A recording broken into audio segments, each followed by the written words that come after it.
Assalamualaikum warahmatullahi wabarakatuh.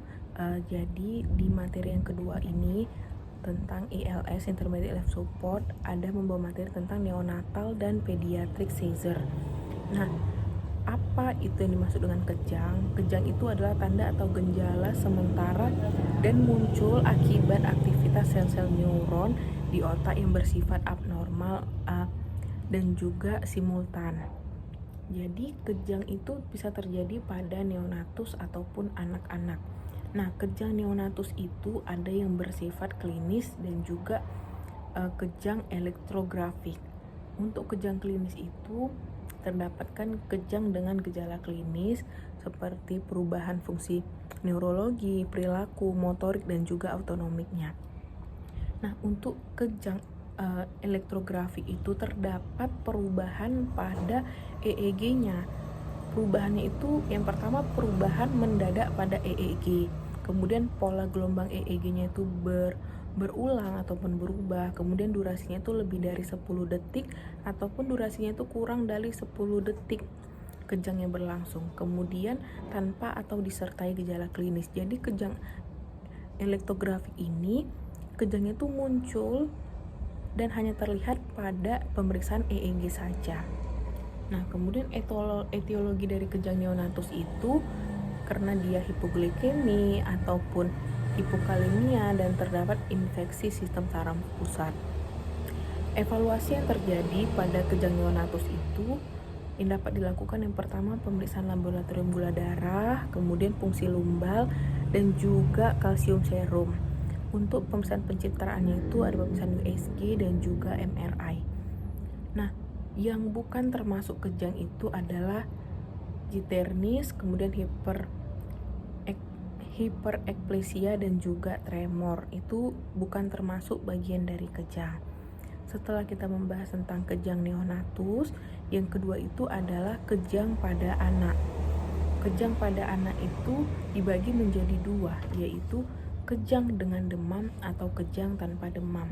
Kalau kejang dengan demam ada namanya kejang demam dan juga infeksi sistem saraf pusat.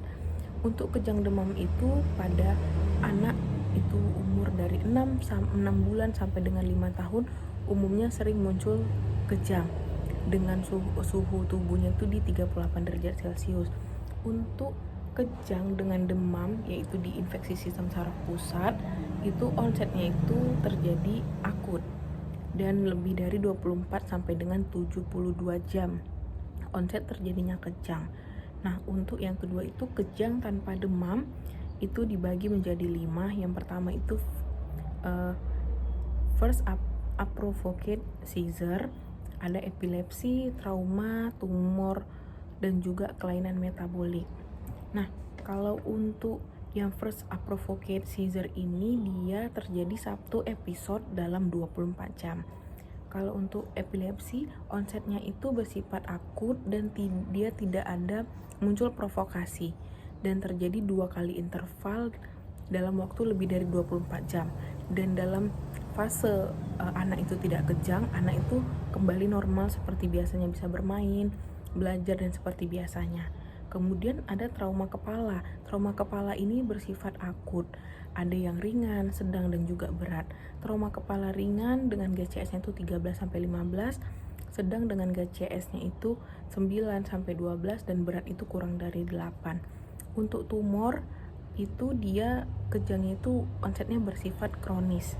Nah, untuk kelainan metabolik itu ada yang bersifat akut ataupun kronik. Dan umumnya kelainan metabolik ini itu bersifat gejalanya itu adanya shock dan juga sesak. Nah, untuk mendiagnosa kejang itu pertama akan kita lakukan anamnesis. Anamnesisnya itu kita tanya dulu bagaimana kondisinya sebelum dan sesudah kejang terjadi atau serangan terjadi.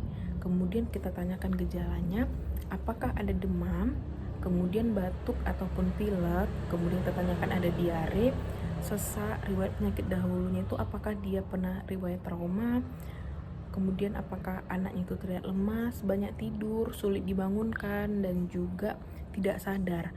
Jadi pertanyakan untuk gejala ini untuk menghilangkan diagnosis lainnya, karena diagnosisnya itu bisa mirip dengan diagnosis yang bukan kejang. Kemudian dilakukan pemeriksaan fisik, pemeriksaan cek kesadaran, kemudian pemeriksaan vital sign menyeluruh secara lengkap, kemudian periksa apakah ada infeksi atau tidak, dan periksa penyakit kronisnya, dan juga periksa apakah dia ada trauma ataupun tidak. Nah, jadi setelah kita tahu kejang pada neonatus dan juga anak, maka diberikanlah suatu tata laksana.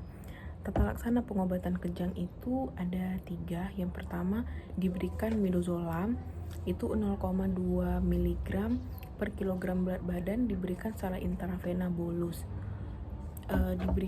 Setelah diberikan bolus, selanjutnya diberikan infus midazolam, itu 0,02 sampai dengan 0,4 mg kilogram berat badan itu per jam. Onsetnya itu 2 sampai 5 menit, dan juga efek terapinya itu 30 sampai 60 menit. Nah, pilihan obat kedua ada Phenytion, itu obatnya bekerja memblok kanal natrium. Onsetnya itu 10 sampai dengan 30 menit, efeknya itu 12 sampai 24 jam. Dosis awalnya itu diberikan 20 mg per kilogram berat badan dan ditambahkan dengan pengenceran. Kemudian yang ketiga itu ada phenobarbital. Onsetnya itu 10 sampai dengan 20 menit, efeknya itu 1 sampai dengan 3 hari. Dosis awal diberikan itu 20 mg per intravena bolus. Nah, jadi setelah kita ketahui kejang tadi, kita bisa dapat membedakan jenis-jenis kejang yang mana, dan kita tahu bagaimana tata laksananya. Dan setelah anak didapatkan kejang, sebaiknya langsung kita bawakan ke dokter spesialis anak. Jadi mungkin cukup sekian yang dapat saya sampaikan mengenai neonatal dan pediatric seizure di ILS kali ini. Terima kasih. Assalamualaikum warahmatullahi wabarakatuh.